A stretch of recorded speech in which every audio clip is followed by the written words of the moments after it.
May eleksyon na naman. Susuyuin na naman po tayo. Babaha na naman doon ang hotdog. Ha? Alam niyo po, sabi nila yung hotdog daw po ay gamot sa...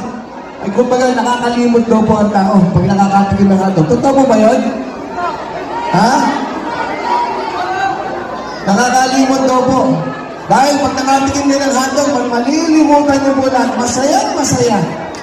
Maaalala niyo po yung sayaw nila. Tama po ba yun? Pero, ito po ang gamot sa kalimot. Pagdating ng katapusan, tingnan niyo po yung bill na kuryente niyo, maaalala niyo po ang katotohanan. Di ba ba?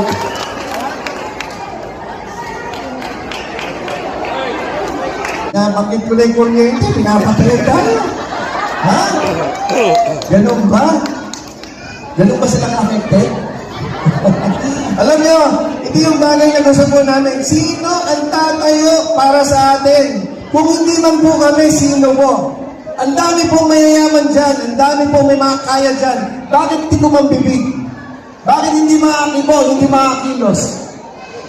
Dahil makapahirapan ang kanilang hanap buhay. Di po ba?